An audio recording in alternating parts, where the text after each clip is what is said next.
자, 다윗이 이 고난을 통해서, 고통이에요. 어찌 보면 오늘 본문엔 고통이라는 단어가 더 어울리는데, 고통은 뭐예요? 통증이에요, 통증. 지금 여기 몸이 아파서 온 세 분, 통증이 지금 아주 못 견디겠는 거잖아요, 사실은. 좀 힘든 일은, 마음이 힘든 거는, 마음에 그거는 좀 어떻게 이제 버텨보든지 에이시장 하든지 해가 하겠는데, 이 몸의 통증은 어떻게 할 방법이 없으니까. 그래요, 안 그래요? 그래서 이 몸의 통증이 오면 어려워요, 사실은. 그렇죠? 근데 다윗이 발견한 사실, 그가 이 고통을 겪으면서 발견한 첫 번째 진리는, 고난이 우리를 하나님께로 피하게 만들어준다는 거예요. 다윗이 31장 1절에 무엇이라고 소리치면서 고백합니까? 같이 읽어볼까요? 시작.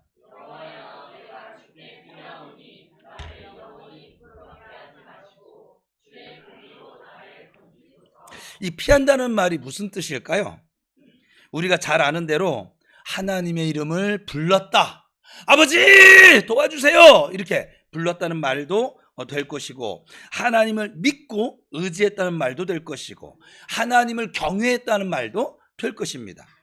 31장 전체는 다윗이 혹독한 고난의 연단을 받는 기간 동안에 그가 경험했던 은혜들을 기록해 놓은 것이기 때문에, 1절에서 여호와여 내가 주께 피합니다 라고 하는 이 고난 때문에 하나님께 피했다는 고백을 의미할 수 있겠지요.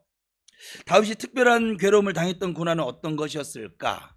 그가 만난 고난은 본문을 통해서 몇 가지 찾아볼 수 있는데, 9절을 보시면 내가 근심으로, 그러니까 마음의 고통도 있었던 거예요. 그렇죠. 장인한테 쫓겨다니는 신세가 이게 뭐 보통 신세입니까? 그렇죠? 그러니까 이것을 이어지는, 저는 제 사위를 이렇게 쫓아다니면서 죽일 마음이 전혀 없어요. 그런 근심 안 해두세요. 그리고 이어지는 9절에 이어지는 말이 있는데, 눈과 혼과 몸이 쇠하였나이다. 그러니까 온 몸이, 또 온 마음이, 혼이니까 온 육체와 영까지는 아니지만 이 혼과 몸이, 마음과 이 육체가 지금 점점 쇠하여지고 있는 것을 다윗도 경험을 했어요. 이것은 너무 근심에 짓눌려서 온몸이, 우리가 뼈가 마른다 이렇게 표현을 하는데, 정신적으로 도무지 기운을, 그러니까 우리 요 소녀들 멘탈이 나갔어. 그래서 기운을 차릴 수가 없을 정도로 완전히 막 침체가 되어져 버린 거야. 왜 이러지 나 지금? 이게 다윗이 겪은 고난이. 그리고 10절에 보면 끝부분에 나의 죄악 때문에 약하여졌도다 라고 이렇게 고백을 해요. 이 말도 죄악 때문에, 자기가 지은 죄들을 생각하면 그 죄악이 찌르는 가시가 너무 고통스러워서 자기 뼈가 쇠하여진다 라고 하는 의미예요. 우리 몸에서 가장 통증을 심하게 일으키는 곳이 어느 곳인지 아세요? 그게 뼈로부터 오는 통증이에요. 옛날 우리 조선시대 보면 주리를 튼다고 하잖아요. 그런 살의 문제가 아니에요. 이 허벅지에 뼈가 으스러지는, 그걸 못 견디어서 없는 말도 지어내서 그냥 고백하고 차라리 죽여라, 죽는 게 낫다는 거, 이 고통보다 받는 것보다는. 그래서 자기의 범죄에 대한 가책이 너무나 심해서 뼈가 부러지는 것 같은 고통을 당하고 있었다. 제가 사역하면서 새롭게 아는 사실인데, 하나님은 우리의 구원에 있어서 용서 못할 죄가 없어요. 믿으십니까? 그러니까 여러분, 그런 면에서 죄가 없어요.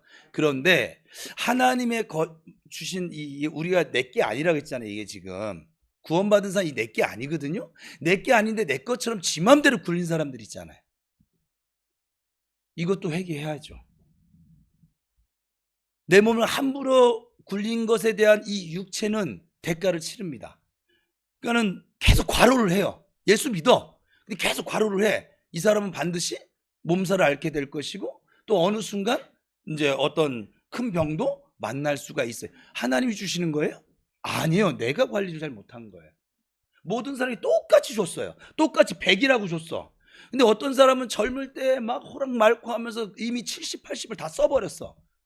그러면 40만 됐는데도 벌써 할아버지 같은 사람이 있잖아요. 그죠? 그 사람들은 이미 노화가 이제 시작됐어. 남들은 정상적으로 그걸 균등하게 나눴을 때 밤을 새가면서 그냥 노는 일에는 아주 그냥, 청년들아 조심해라. 70까지는 그래도 강건하게 살아야 되지 않겠니?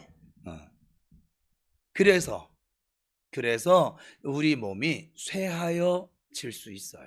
여러분의 몸이 지금 어떤 부분에 쇠하여진 것에 대해서는 여러분의 마음의 근심이 지금 말처럼 눈과 혼과 몸을 쇠하게 만들었고, 또 하나는 하나님의 뜻을 알면서도 그걸 고범죄라고 하는데, 구원과는 상관없지만 하나님 싫어하시는, 기뻐하지 않는, 우리 교회식으로 하면 척하는 삶을 살아가는 것, 이걸 고스란히 내 몸이 그건 겪어야죠. 그렇지 않을까요? 계속 콜라만 먹어. 콜라만 먹어도 건강한 할아버지 봤는데, 계속 콜라만 마셔가고 커피만 마셔가면서 내 치아를 건강하게 해주세요 기도만 하면 치아가 건강해질까요? 하나님은 치아가 건강해질 수 있는 비결을 의사들을 통하여 이미 가르쳐 주셨거든요.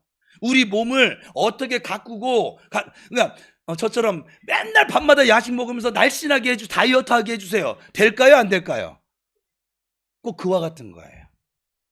맨날 밤늦도록 근심하고 해가 게임하는 데는 해가 시간 갈 줄 모르면서 예배 시간은 약간 그렇고, 그러면은 몸이 건강해질까요? 여러분 이건 잘 명심하세요. 예수를 믿더라도 하나님을 너무 아주 그냥 무슨 요술 지팡이 같은 하나님으로 믿지 마세요. 하나님이 우리에게 이미 지혜를 주셨어요. 바르게 살 길도 알려주셨어요. 그걸 거부하고 사는 건 누구예요? 나예요. 근데 내 몸이 아픈 걸 왜 하나님 원망합니까? 하나님 아프게 하시는 분이 아니세요. 하나님 여러분들의 아픔을 치유해 주시려고 예수님 채찍에 맞도록 내버려 두셨다고요. 그러니까 예수님이 얼마나 그 고통이 심했으면 어찌하여 아버지 나를 버리십니까? 이 외침이 나올 정도로 고통을 받으셨다고요. 누구를 위해서? 나를 위해서, 나를 낫게 하기 위해서. 그런 하나님께 왜 원망합니까? 올해는 하여간 잠시 잠깐이라도 원망하지 마세요. 우리 박은서 집사만 하여간 원망 안 하면 우리 교회는 원망할 사람이 없긴 한데, 약간 그래서 여러분 하나님이 주신 지혜들이 있잖아요. 그 지혜들을, 여러분 의사는 지금 의학이 이 정도 발달됐습니다. 하나님 막으셨으면 발달 여기까지 안 돼요. 하나님 저보고, 하나님 저 병원 가기 싫은데 그냥 저 좀 손 얹을 때가 치유해 주세요. 병원 가. 왜냐면 병원이 하나님의 은혜인 거예요. 또 하나는 제가 이제 그 건강 보조제, 영양제를 참 잘 안 먹어요. 집에는 많아. 선물 받은 것도 많고, 성도들이 해간 제가 아프게 생겼나 맨날 이렇게 영양제를 갖다 주는지 홍삼 갖다 주고, 이제 홍삼 이러다가 이제 홍삼맨 되겠어요. 홍삼 지금 열이 많아서 저 홍삼 별로 썩 좋아하지도 않는데, 어쨌거나 하여간 그래도 성도들이 갖다 주면 내가 또 사랑으로 먹어. 그래서 열이 더 많아져. 근데 잘 안 먹어요. 근데 제가 요즘 좀 이제 피로를 느꼈어요. 이제 무리하게 썼으니까. 그랬더니 하나님 이 피로를 좀 다 걷어주세요. 저 다른 일 안 하고 주일 일하잖아요. 영양제 먹어. 실제로 하신 말씀이세요. 그래서 지금 영양제를 열심히 먹어요. 내 아내도 먹여요. 그전에 아내가 막 먹여야 겨우 막 그냥 먹어주는 척 하면서 먹었는데, 지금은 제가 당신 먹어요. 하나님 먹으라고 했으니까. 저 먹기 싫어요. 지금도. 저는 그냥 노터치 했으면 좋겠어. 내 몸을 그냥 자유로운 영혼이라서 그냥 살았으면 좋겠는데, 근데 하나님이 먹으래, 병원을 가래요. 병원 가서 종합 피검사도 했잖아요. 아까운 피를 드디어 뽑았어요. 그러니까 하나님이 하라고 하면 합니다. 싫어도. 그랬더니 내 몸 상태를 알 수 있고, 그리고 그래도 좀 다시 좀 기운을, 늘어난 스프링 다시 원상복구하기 어렵지만 하나님 또 시킨 대로 하니까 또 복구시키시겠죠? 저는 왜 이게 이렇게 늘어났을까? 작년 연말에 과하게 쓰죠. 다른 분들보다 막 과하게 쓰죠. 쉬어야 될 때 안 쉬어주고, 제가 로봇도 아닌데. 어떤 사람은요 너무 쉬기 때문에 아파요. 왜냐면 우리 몸은 적당하게 움직일 때 이게 모두가 이거 원활하게 춤추게 되네. 이렇게 원활하게 이렇게 되어지는데, 너무 쉬잖아요. 그럼 굳습니다. 그러니까 지금 내가 몸이 좀 정상 컨디션이 아니야. 둘 중에 하나야. 너무 과로를 했던가 아니면 너무 쉬든가 둘 중에 하나예요. 적당하게 생활하는 사람은 괜찮아요. 약간의 피로를 느낄 뿐이지 전혀 문제, 사는데 전혀 지장 없어요. 하나님이 우리의 이 생체 프로그램을 70과 80에 맞춰놨어요. 근데 50 되기 전에 막 끌어다 쓰고 막 해서 쓴 사람은 일찍 노화가 돼서 한 60, 70에 그냥 가는 것이고, 저 대갓집 사모님들처럼 맨날 이 피부 이거나 바르고 이렇게 다리 꼬고 커피나 마시고 이렇게 한 사람 있잖아요. 일 안 하고 밭일 안 하고 이런 분들은 이제 막 80, 90, 요즘 뭐 100세 시대. 100세요. 일 안 해서 사는 거예요. 그러니까는 하나님이 주신 생체 시간이 있는데 이건 유한적이에요. 이거를 잘 분할해서 건강하게 하나님 부를 때까지 쓸 것이냐, 아니면 아유 인생 뭐 한 방이지 하고 확 끌어다 써놓고서 노년에는 죽도록 고생하면서 살 것이냐, 그건 여러분의 선택이에요. 아니면 나는 조금 써가지고 나는 100세까지 해간 길게, 가늘고 길게 살 것이다. 그렇게 사세요. 그러면 그거는 저는 선택했어요. 저는 선택했으니까 이렇게 사는 것이고, 그거는 하나님을, 이 얘기는 뭐냐면 원망하지 말라는 거예요. 왜냐면 내가 근심하고 내가 하나님 뜻대로 살지 못하는 그러한 시간들, 삶 때문에 내 뼈가 약해지고 또 내 혼이, 마음이 약해진 것이라고 지금 다윗은 고백하고 있다 이 말이에요. 그리고 11절에 보면 내가 모든 대적들 때문에 세 번째 이유, 자기 삶이 피곤해진 이유, 다윗은 계속 피해 다녔잖아요. 그렇죠? 무슨 큰 죄를 진 것도 아닌데 피해 다닐 수밖에 없이 죽이려고 달려드는 그 많은 대적자들 때문에 욕을 당하기도 하고 모욕도, 수치도 당하고 생사의 기로에서 죽느냐 사느냐 이 기로에서 헤맬 때도 있었던 삶을 산 사람이 다윗이에요.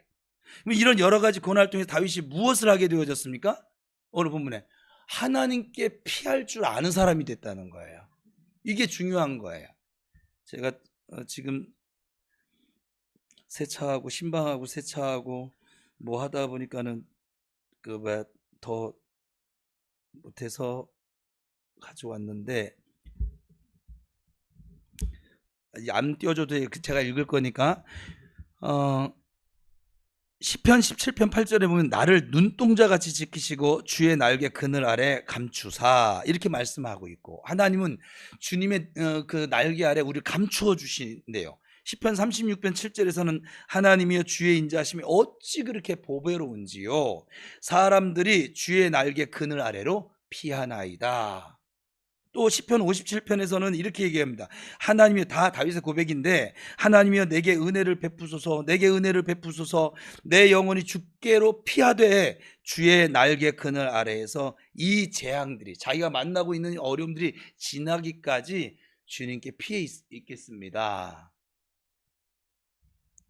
그러니까는 다윗은 이 세 가지의 이유로 말미암아 약해진 마음과 이 육체, 영은 그대로예요. 여러분의 영은 산영이에요.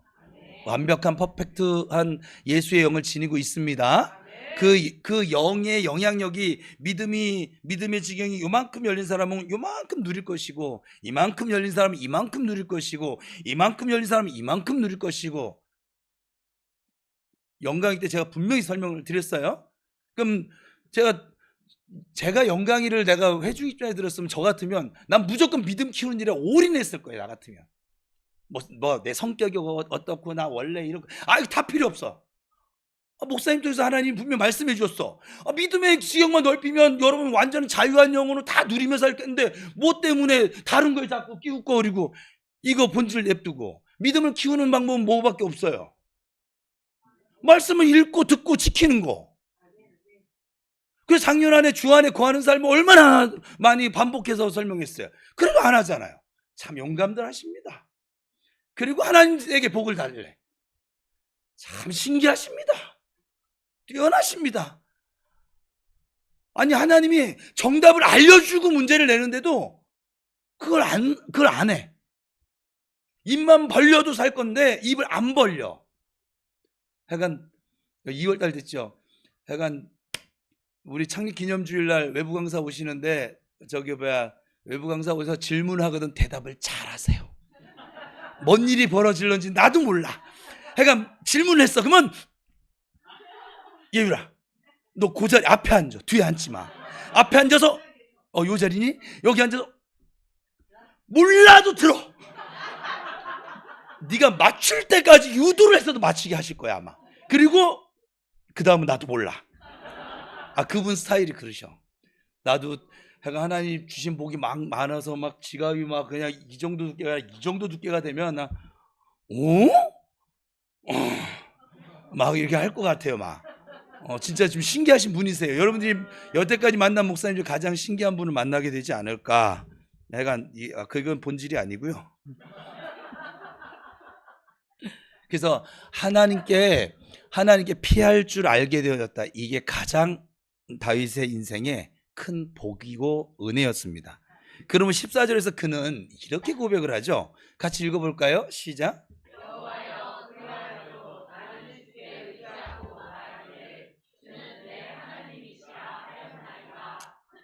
오늘 우리 찬송 선곡이 참 뛰어나죠.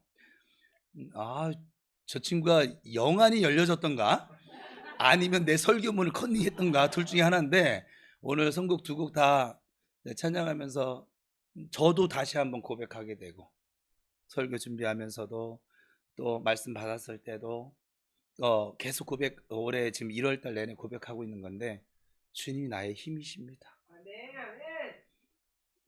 그냥 이것이 이게 다윗이 깨달은 거예요. 주님 날개에 피해서 봤더니 괜찮아요. 모든 것이 지나갑니다. 그리고 하나님의 때가 되니까 다시 열려집니다.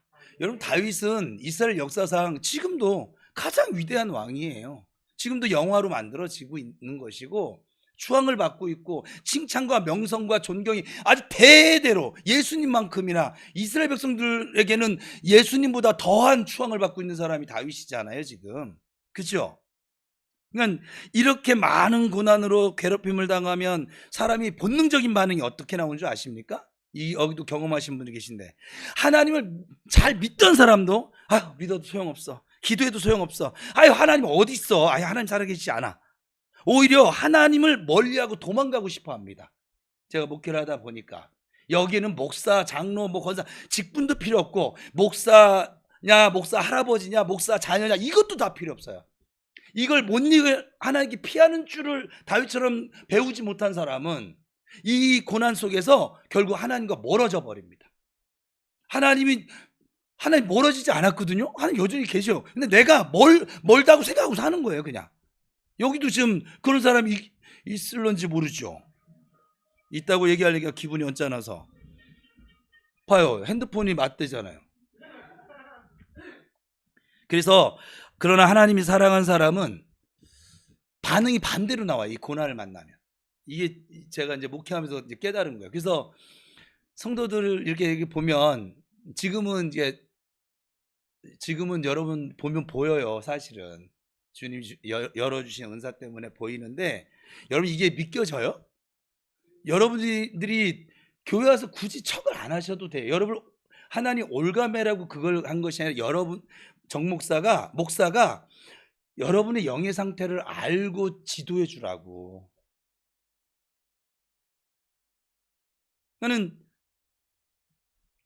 우리 교회 와서는 굳이 척을 할 필요가 없어요. 사실은 졸려? 자 그냥 눈치 보지 마. 비계 갖다 줄까? 김종래 집사님 비계 사준대. 졸리면 자야지 뭐 어떡하겠어. 우리 교회처럼 졸아도 뭐라고 안 하고 이렇게 유머로 하는 교회가 없어요.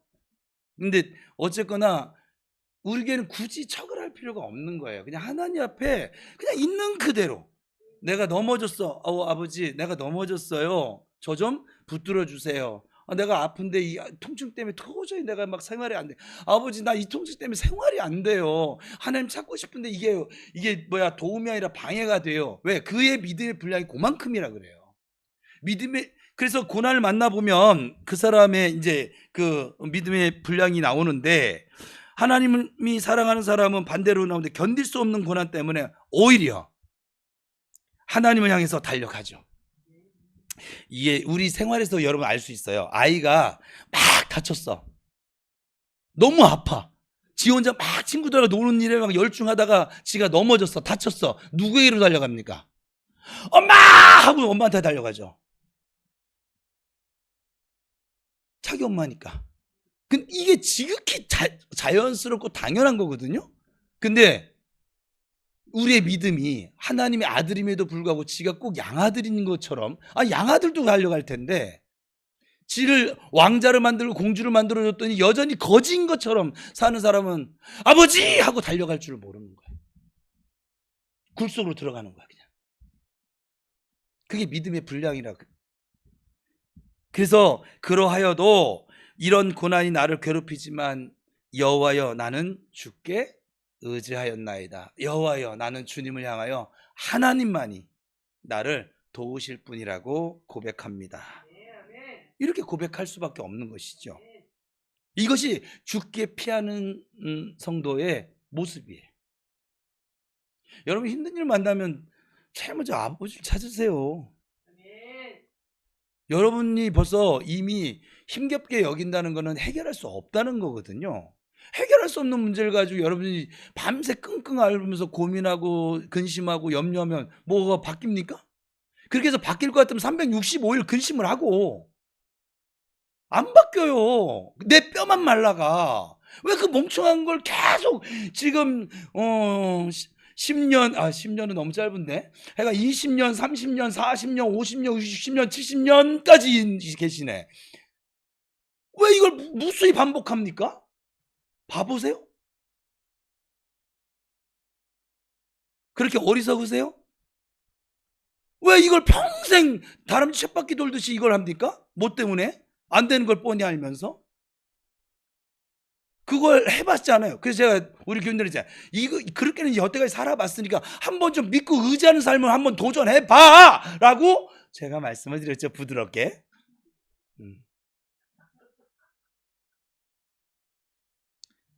해보세요. 요 앞에 이 우리 청소년부나 이 지금 20대 그 전후 젊은 청년들은, 청소년과 청년들은 이것도 살아봄직해요. 이걸 살아봐야 이게 아무것도 아니구나 하고 여길 찾아갈 테니까. 이걸 안 살아본 사람은 또 이렇게 살다 다람쥐 쳇바퀴 돌듯이 그렇게 계속 지 맘대로 사는 건 뭐 어떤 삶입니까?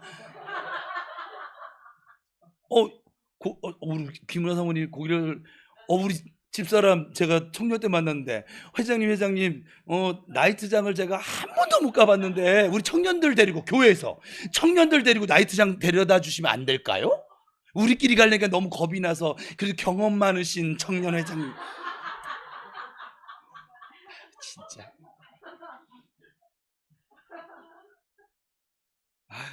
진짜 넘어져봐. 다람쥐 쳇바퀴도 한번 해보세요. 그렇게. 그래서 사람이 언제 하나님을 진지하게 찾게 될까? 언제 하나님을 어린아이와 같은 마음으로 부르게 될까? 형통할 때입니까? 곤고할 때입니까? 고난을 모를 때입니까? 아니면 고난을 알 때입니까? 저는 지난 35년이 넘도록 많은 성도들의 간증을 들었어요. 사실은 자기가 어떻게 하나님을 믿게 되어졌고, 그리고 예수님의 사람이 되었는 걸 간증하는 성도들을 보아왔습니다.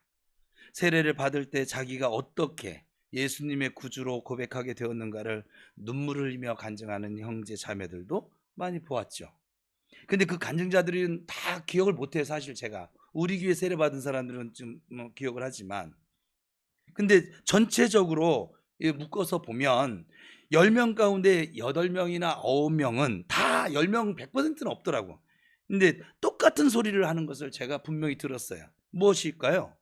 내가 어떤 나름대로 다른 상황이지만 내가 만난 고난 때문에 내가 예수님을 믿게 되었습니다.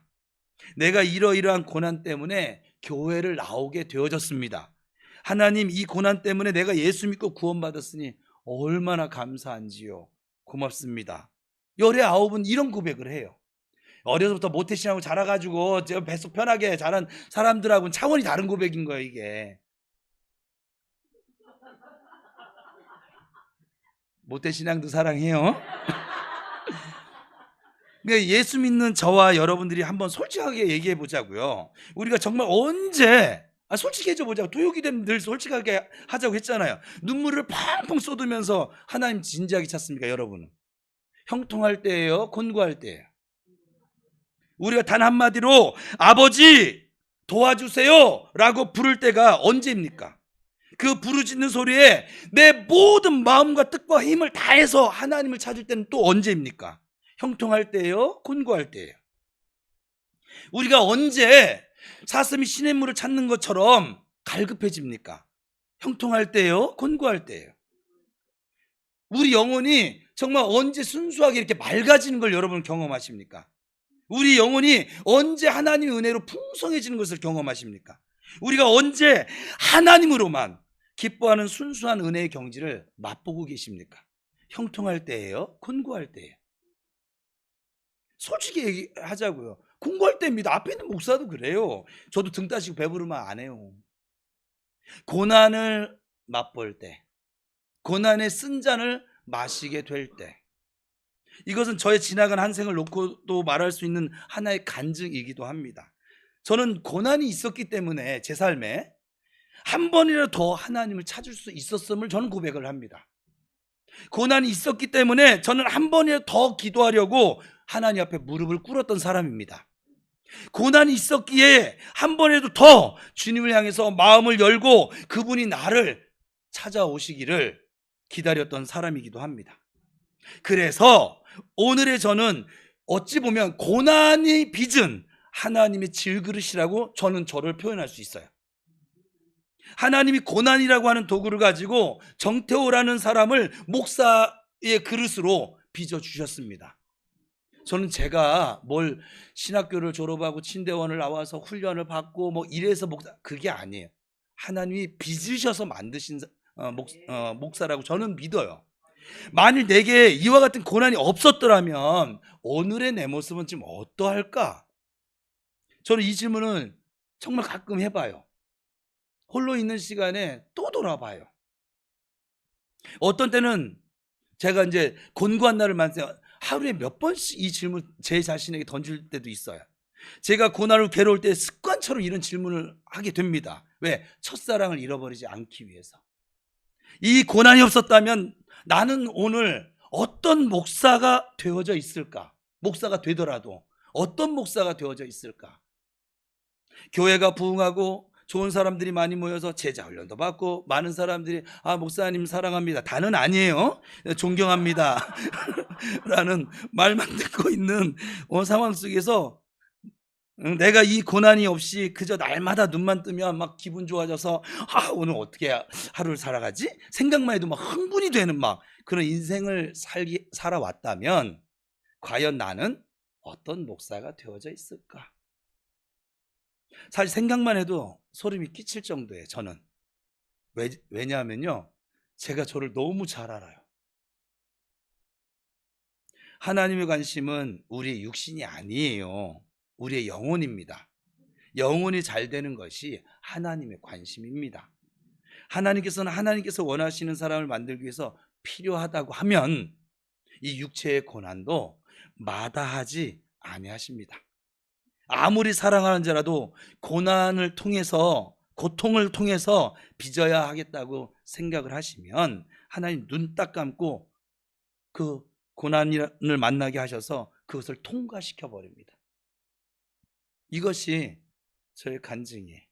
제가 지금 이렇게 목회하게 된 것은 고통, 고난이 없었더라면 불가능했을 것 같아요. 지금 보니까 저도 사람인데요.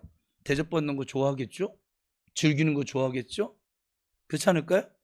맨날 뭐 해주는 걸 좋아할 사람이 어디 있겠습니까? 근데 그 고통과 고난을 통하면서 섬김의 복을 알게 되어졌고 대접하는 자, 주는 자가 복 있는 것도 알게.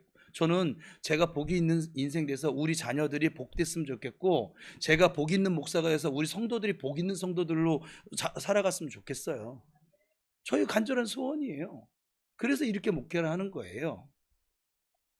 누군가 이 고통 없는 지옥이라고 하는 아주 묘한 말을 했어요. 고통 없는 지옥. 여러분 저 6글자 보고 여러분이 한번 생각해 보세요. 저 말이 됩니까? 여러분 고통 없는 지옥이 무엇일까요? 고통이 없으면 천국이지 왜 지옥입니까? 말도 안 되는 소리잖아요. 저게 지금 책에 나오는 소리예요. 이런 말을 한 사람, 근데 이유가 있더라고요. 폴 브랜드 박사라고 하는 사람이 한 이야기인데, 고통을 만드신 하나님께 감사합시다. 사람들이 이렇게 얘기를 하는 거예요. 나는 하나님께 고통을 만드신 것보다 더 좋은 일을 하실 수 있었다고 생각지를 않습니다. 이런 얘기를 들으면 저 사람, 저 박사는 고통이 뭔지 아직 맛을 못 봤네. 인생의 쓴맛을 아직 경험 못했구만. 눈물 젖은 빵을 먹어보지 못했구만. 막 이렇게 생각할 수도 있어요. 왜냐하면 이 고통이라는 것은 내가 당해봐야 아는 것이거든요. 그러나 그런 말을 하는데 이유가 있었어요. 그는 평생 한센시병, 그러니까 즉 우리 요즘 그런 말을 안 쓰지만 문둥병, 나병 퇴치를 위해 싸워왔던 의사거든요. 고통을 느끼는 신경이 완전히 마비된 그 나병 환자가 얼마나 비참해지는가를 직접 눈으로 평생 보아왔던 사람이에요. 고통을 느끼는 신경이 마비된 것은 나병뿐만은 아니에요. 당뇨병도 심해지면 고통을 모른답니다. 알코올 중독자도 그렇게 되어지고, 그리고 마약 중독자도 결국은 그렇게 되어지고, 겨울철에 우리 길바닥에서 이렇게 동사하는 사람들이 가끔가다 뉴스에 나오잖아요. 왜 그럴까요? 그 알코올 중독자가 왜 그렇게 많이 나올까요? 고통을 느끼는 신경이 마비돼서 그런 거예요. 우리 같으면 죽어서라도 깰 거 아니겠어요? 근데 이게 신경이 마비가 돼서 그걸 모르고 계속 있으니까 얼어 죽는 거예요. 정말 무서운 사실은 선천적으로 고통을 느끼지 못하는 병을 안고 태어난 아이들이 있대요. 아프리카에서 있었던 일이에요. 이제 이빨이 한 너댓게 난 2살 박이 아이가, 2살 정도밖에 되지 않은 아이가, 우리나라 나이로 한 3살 됐겠죠? 한 번은 방에서 막 깔깔거리고 막 좋아하길래 그 소리를 듣고 엄마가 뛰어갔다고 합니다.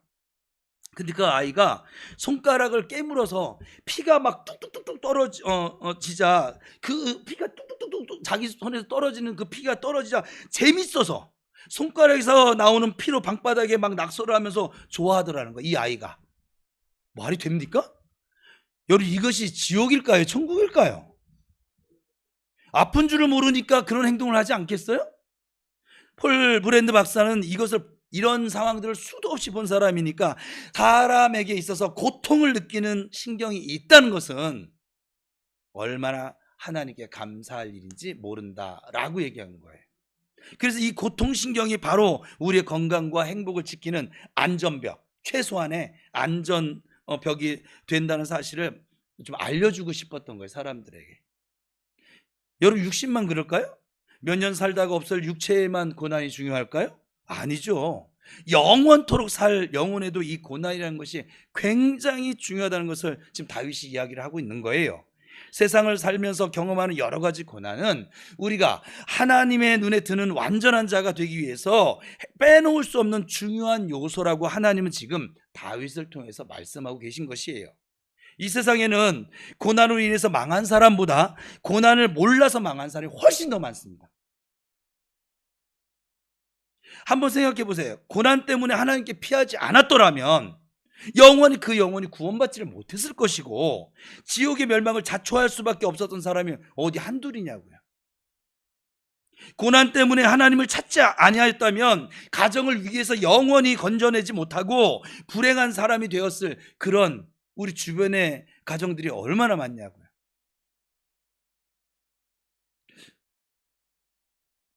더 나가면 안 돼요, 아버지.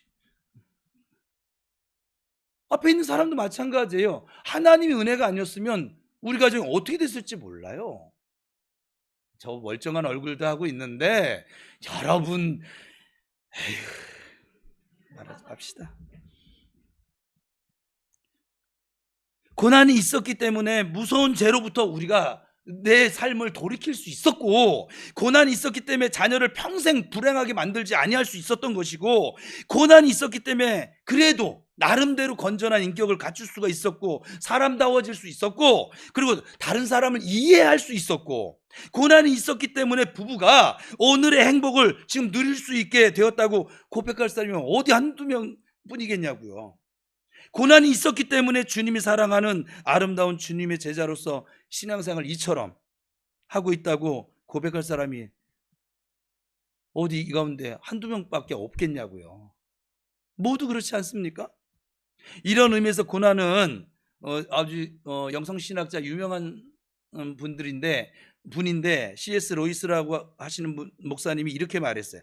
하나님이 사랑하는 사람을 위해 사용하는 확성기다. 고통은, 고난은 확성기래요. 야 인마! 정신 차려!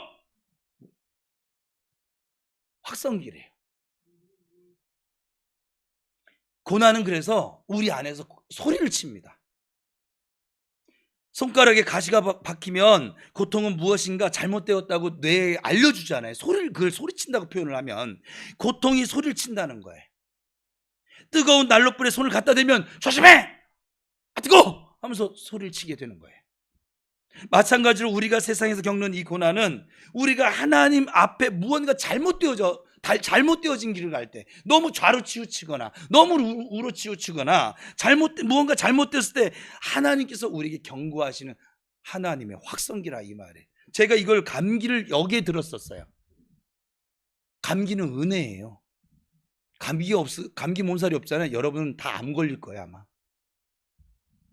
그 고난이 없었다면 잘못되는 줄도 모르는 거예요. 나도 모르게 아주 잘못될 수 있는 위험한 길로 가까이 다가갈 때 고난을 통해서 하나님 우리에게 경고하시는 거예요. 고난은 우리로 하여금 하나님께 피하게 하는 하나님의 확성기 소리입니다. 우리 같이 읽어봅시다. 시작.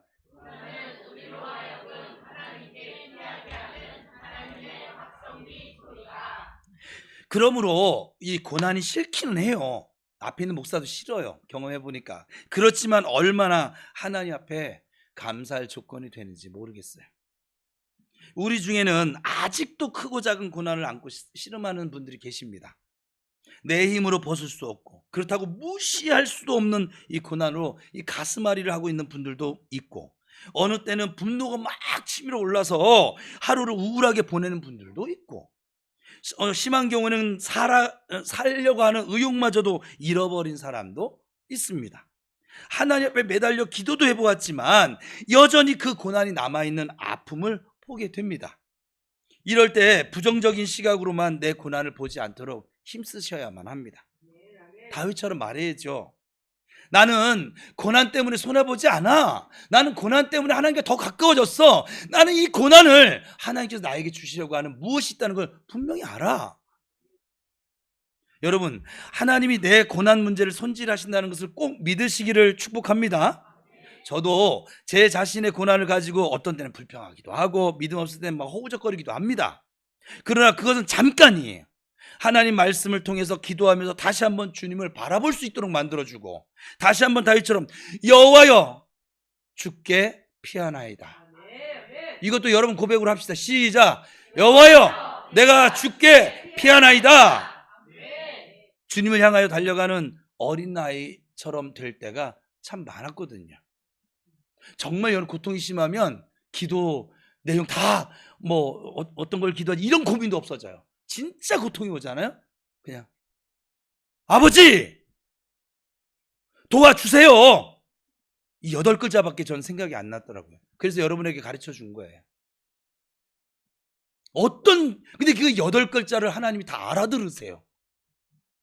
그게 자녀 문제인지 물질 문제인지 어떤 문제인지, 아이고 네가 그러기에 갔구나. 그래, 네 모든 의지가 박살났을 때 내가 너를 위해서 지금 일할 거야. 그럼 언제나 일해 주셨어요. 그냥 망하도록 내버려 두신 적이 한 번도 없으세요. 형통해서 하나님에 대해서는 나 몰라라 하고 세상을 향하여 달려가는 것보다 차라리 고난 때문에 하나님을 향하여 달려갈 수 있는 사람이 되었다면 이것이 나에게는 더 큰 복입니다. 이렇게 고백할 수 있는 믿음의 사람들이 될 수 있기를 축복합니다. 두 번째, 다윗이 발견한 중요한 진리는 고난이 하나님께서 쌓아두신 은혜를 누릴 수 있겠다 한다는 거예요. 제가 받은 말씀인 거예요. 지금 앞에는 제가 받은 말씀의 앞부분이 왜 이 19절이 왜 나왔는가를 설명한 것이고, 고난이 하나님께서 쌓아두신 은혜를 누릴 수, 그러니까 여러분 삶에 지금 고난이 있어요? 하나님이 지금 쌓아두고 계세요. 뭐냐면 여러분 이 믿음의 근육이, 기도의 근육이, 순종의 근육이, 감사의 근육이 생겨지면 그 쌓아두신 그 은혜가 칼처럼 이렇게 되는데, 보세요. 우리 은열이한테, 은열이라고 하면 제가 알아듣니까 복음이한테, 그것도 알아듣는데? 그러니까 우리 은열이한테, 여러분 이순신 장군 칼 보신 적 있으세요? TV에서? 나 어디서 직접은 못 봤을 것이고, 굉장히 큰 칼이잖아요. 아니면 저 관우칼, 내가 삼국지를 읽었겠어요. 뭐 그냥 해가 오로지 게임이죠. 자, 그 게임에서 제일 큰 칼이 뭐예요? 언월도. 우와, 어떻게 알아요? 예, 오, 신기하네. 이렇게 큰 칼이 적을 무찌르는 굉장히 유용한 칼인데, 이렇게 큰 칼을 우리 복음이한테 쥐어주면 복음이에게는 이게 무기가 될까요? 짐이 될까요? 네, 짐이 들지도 못할걸요?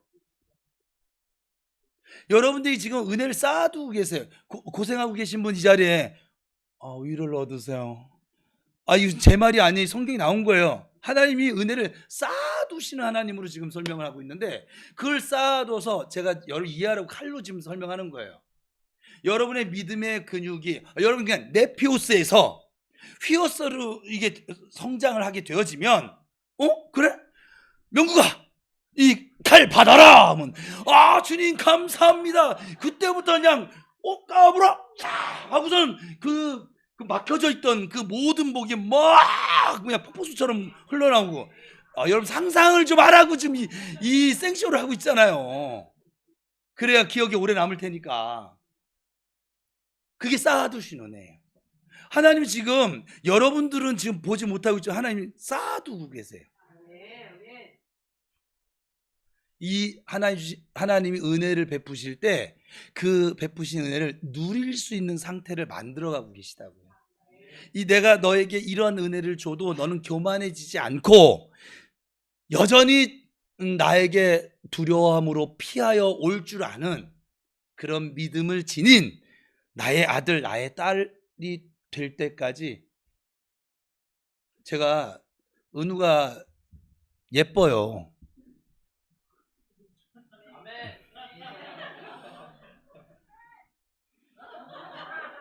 은열이는 제일 예뻐요.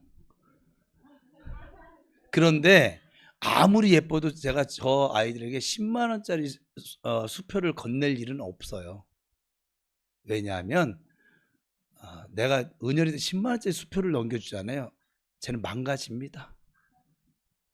사우나도 갔다가 무한리필도 갔다가 친구들 데려가지고, 지가 무슨 갑부자식도 아니고. 이 아이들이 크잖아요. 돈의 가치를 제대로 알잖아요. 10만 원이라 저는 100만 원도 줄 것이고 1000만 원도 줄 것이고, 아버지 억까지 갑시다. 그래도 새해인데 억도 줄 것이고. 하나님 여러분들에게 지금 쌓아두고 계세요. 고통 중에 있는 분들은 하나님은 쓸데없이 우리에게 고난의 터널을 지나게 하시지 않습니다. 그러니까 쓸모없는 고난은 이 땅에 한 고난도 없어요. 우리가 아이들 키워본 엄마들은 다 느낄 거예요. 애들이 이상하게 한번 앓고 나면 어때요? 그거 며칠 세거든요? 근데 이렇게 컸어? 언제 이렇게 컸지? 그 아픔에 집중하다 보니까 이 아이가 크는 사실을 우리가 못 본 거예요. 우리가 고난 때문에 거기에 집중하다 보니까는 이걸 못 봐서, 하나님께서는 지금 내게 베푸신 은혜를 계속 쌓아두시고, 쌓아둔 은혜를 베풀어 주신 하나님이신 줄 믿습니다. 올해 그렇게 하신다고요. 뭐 아멘을 하든 안 하든 아는 사람도 뭐 해간 그렇다고요. 하나님은. 예. 그 19절을 보면 31장 전체의 핵심이라고 할 수 있어요. 사실은 꼭 여러분 2월달 오늘 암송 말씀 설교예요. 2월달 암송 말씀이에요. 내일 주보에 나갈 건데 오늘 미리 지금 스포하는 거예요. 지금. 예, 같이 읽어봅시다. 시작.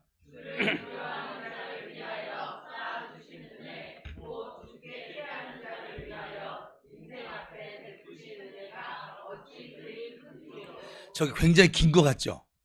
아주 단순합니다. 주님을 두려워하는 자를 위하여 쌓아두시는 애, 곧 죽게 피하는 자를 위하여 인생 앞에 베푸시는 애, 어떻게 그렇게 큽니까? 이렇게 좀 이렇게 뮤지컬하지 하잖아요. 금 세워집니다. 이 말씀 안에는 벅찬 감동과 놀람이 지금 들어있는 것을 우리가 지금 보잖아요. 요셉이 7년간의 흉년을 대비하면서 애굽에 있는 곡간이랑 곡간 전부 다 양식을 채워놓고 백성들이 굶어 죽지 않게 하려고 준비를 했어요. 요셉이 7년 동안 백성들을 먹이에 쌓아놓은 곡식보다 더 풍성한 은혜를 하나님께서 고난 때문에 자기를 찾는 자들에게 주시려고 쌓아놓고 야곱 가족을 위해서예요. 하나님께서 고난 때문에 자기를 찾는 자들에게 주시려고 쌓아놓고 계신다고 하는 것을 여러분 믿으세요? 다윗이 실제로 경험하고 이렇게 고백을 하고 있는 거예요. 그렇다면 무슨 은혜를 그렇게 쌓아놓고 계실까? 중요하죠. 우리가 만져볼 은혜니까. 31장 전체를 놓고 여러 가지 정리할 수 있는데 그 중에 몇 가지만 살펴보면 7절 끝에 이런 말씀이 있어요. 시작.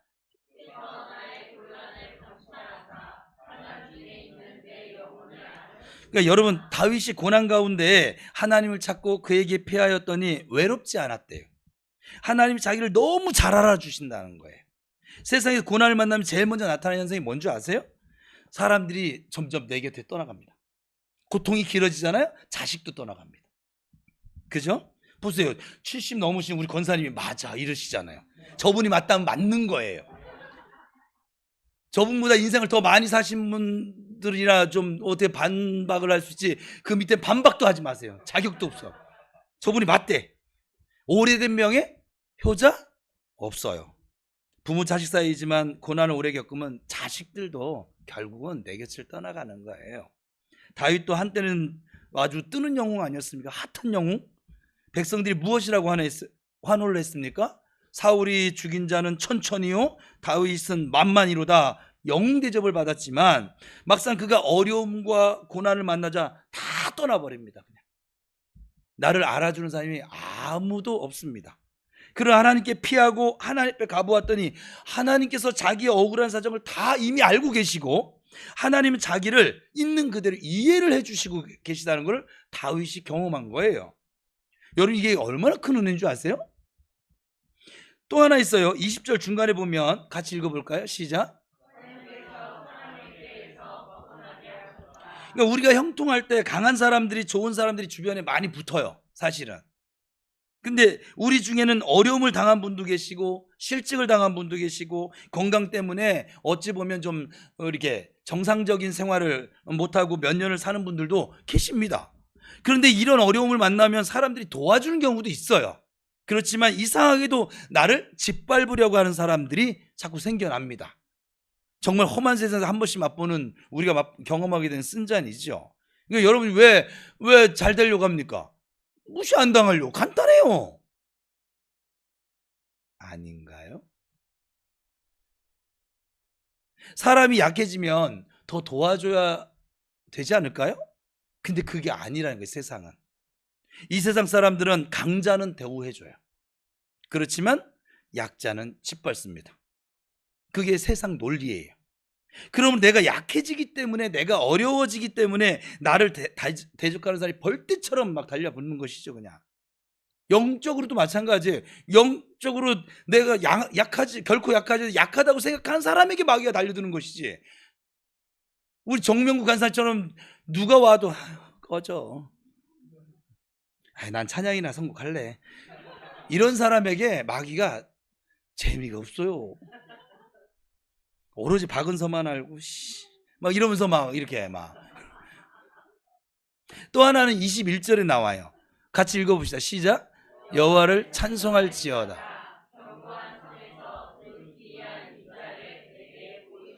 그러니까 하나님께 피했더니 하나님께서 그 귀한 인자를 보여주셨다. 귀한 인자란 말은 넘치는 사랑이라고 하는 해석할 수 있는데, 얼마나 풍성하게 나를 사랑해 주고 계시는지. 세상 사람은 모두 나를 냉대하고 있는데 하나님은 아주 너무너무 뜨거운 가슴으로 나를 안아주고 계신 것을 깨달았다는 거예요. 그리고 22절에 이렇게 고백합니다. 시작.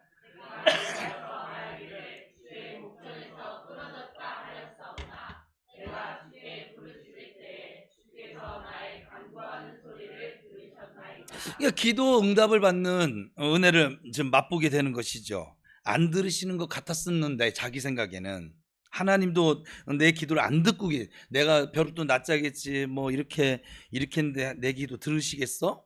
근데 모든 내 작은 신음까지도 듣고 계신 하나님을 발견하게 된 거예요. 하나님의 때가 되니 다윗도 대적들을 다 굴복시켰어요. 하나님께서 굴복시켜 주셨습니다. 은혜의 때가 되니 슬픔이 변해서 춤이 되게 하시는 은혜를 경험하게 됩니다. 말씀의 때가 되니 모든 죄를 다 용서해 주시고 마음의 평안을 주시는 하나님을 그는 알게 됩니다. 그럼 여러분 혹시 고통 중에 계세요? 고난 중에 계십니까? 여호와 하나님께 피하실 수 있기를 바랍니다. 하나님 앞에 가면 고난을 만난 나를 위해서 쌓아놓으신 은혜가 얼마나 엄청난 것인지를 알게 될 것입니다. 다윗이 말한 이 몇 가지만 있는 것이 아니 얼마나 많은지 몰라요. 그래서 오늘 본문에 어찌 그리 큰지요. 실로 아주 엄청납니다. 그러므로 과거에 고난을 만나 체험했던 그 은혜만 놓고 전부라고 생각하지 마세요. 여러분이 지금 만난 하나님은 하나님이 만약에 있다 하시만 하면 여러분 지금 요만큼 지금 경험한 거예요. 아주 무궁무진한 하나님의 은혜와 사랑이 지금 있다 이 말이에요. 그래서 하나님의 은혜의 최대치라는 말은 사실은 없어요. 제가 지금 사역하다 보니까 최대치라는 말이 없어요. 그러니까 맥시멈이 없어요. 미니멈은 있어도 맥시멈은 없어요. 받으면 받을수록 더 풍성해지는 것이 바로 하나님의 은혜입니다. 여러분 가운데 만약 아직도 고난이 떠나지 않고 곁에 머물러 계신 분들이 계시다면 이렇게 말해보세요. 외쳐봅시다. 시작.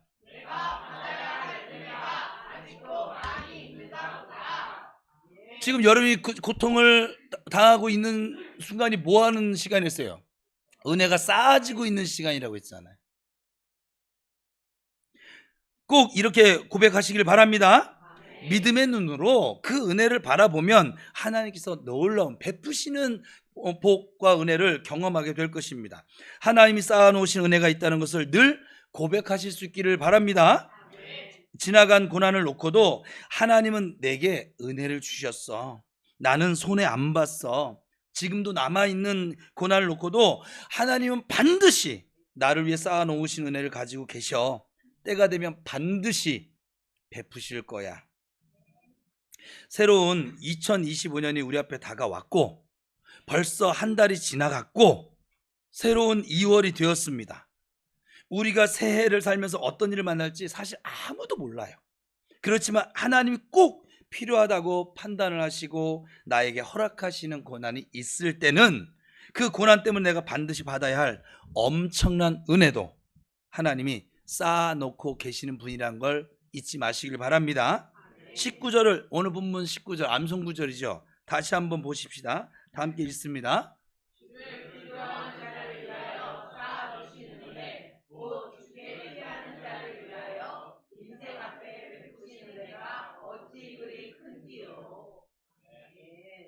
다른 버전으로 제가 이걸 저는 한 4개 버전을 다 이렇게 보는데 지금 2가지 버전만, 다른 버전은 좀 우리 개역 개정은 아주 이렇게 표현했는데 공동번역, 그러니까 공동번역 성경에서는 이렇게 이걸 번역을 했어요. 원어에서 시작.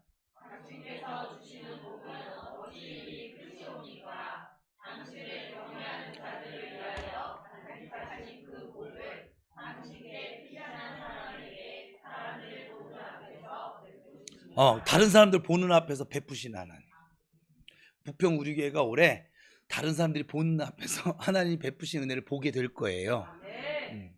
또 세번역 버전도 괜찮아서 좀 가져와 봤어요. 또 읽어봅시다. 똑같은 19절이에요. 시작. 주님을 경외하는 사람에게 주시려고 주님께서 마련해 주신 복이 어찌 그리도 크기요. 주님께서는 주님께로 피하는 사람들에게 복을 베푸십니다. 사람들이 보는 앞에서 복을 베푸십니다. 자, 세번역에서는 제게 눈에 띈 단어가 마련해 두신 복이라는 단어였었고, 여전히 공동번역처럼 사람들이 보는 앞에서 복을 베푸십니다. 여러분 옆에 있는 친구들이, 가족들이, 또 여러분 지인들이 하나님이 여러분들이 쌓아두신 은혜를 베풀어 주시는 그 과정 자체를 보게 되어지는 2025년도 새해가 되기를 축복합니다. 연말 연시 사실 이 모양 저 모양으로 힘들었죠. 아주 A형 독감이 아주 유행을 하면서 힘들었습니다. 우리 교회도 이 감기 몸살 때문에 아주 예배를 한 달 동안 못 나오신 분도 계시고, 이제 여리고가 무너지고 기뻐할 날이 곧 다가옵니다. 오늘 말씀은 오직 하나님의 자녀만이 부를 수 있는, 선포할 수 있는 믿음의 고백이 되어집니다. 사실 여러분 생각해 보세요. 다윗의 일생을 보면서 다윗에게 보물은 탄탄한 왕위가 아니었어요. 다윗에게 최고의 은혜는 훗날 대대로 지금 2000년이 지나도록 칭송받는 칭찬과 명성도 아니었어요. 다윗에게 보물은 여호와 하나님 그분이셨어요. 다윗에게 최고의 은혜는 하나님을 두려워할 줄 아는 경외함으로 여호와께 피할 줄 아는 삶이었어요. 새해 우리 모두 여호와를 두려워할 줄 아는 경외함으로 여호와께 피하는 성도들이 되셔서 우리와 또 우리 가정 그리고 우리 교회를 위하여 쌓아두신 은혜를 베푸시는, 사람들 다 볼 수 있도록 사람들이 보는 앞에서 복을 베푸시는 우리 하나님을 만나게 되시는 대박의 은혜와 대박의 복을 누리시기를 간절히 축원합니다. 올해 대박입니다. 아버지 대박입니다. 하나님께서 올해 부평 우리교회 우리 송구 영신 예배 자리 가면 정말 여기서 조금 좋아진 모습이 아니라 정말 여러분들이 또 다른 사람들이 볼 때 알 수 있는 변화를 여러분들은 경험하게 될 줄로 믿습니다. 이 말씀이 19절 말씀이 저와 여러분에게 복이요 은혜요 능력이 될 수 있기를 간절히 축원합니다. 기도하겠습니다.